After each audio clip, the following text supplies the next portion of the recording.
Alam nyo ba na ang University of the Philippines Los Baños or UPLB, bukod sa pagiging sentro ng kaalaman, ay mayroon ding mga nakakakilabot na kwentong kababalaghan?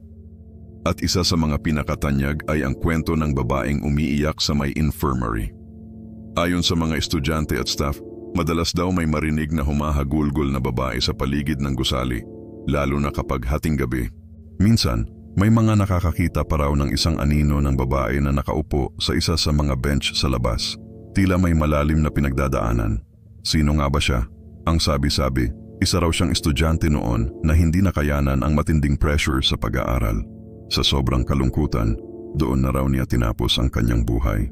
At mula noon, ang kanyang kaluluwa ay nanatili sa lugar na naging saksi sa kanyang huling mga sandali. Mayroon ding kwento ang isang security guard na nagro-ronda noon. Habang papalapit siya sa infirmary, bigla na lang daw tumaas ang balahibo niya at nakarinig siya ng malinaw na pag-iyak. Paglingon niya, wala namang tao. Pero ang iyak, nandun pa rin, parang bumubulong sa hangin.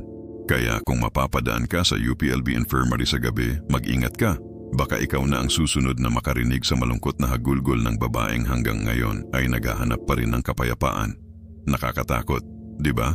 Kung may alam pa kayong kwento mula sa LB, i-comment nyo naman dyan sa baba. Maraming salamat sa panunood. Huwag kalimutang mag-subscribe para sa mas marami pang kwentong katatakutan. Hanggang sa muli.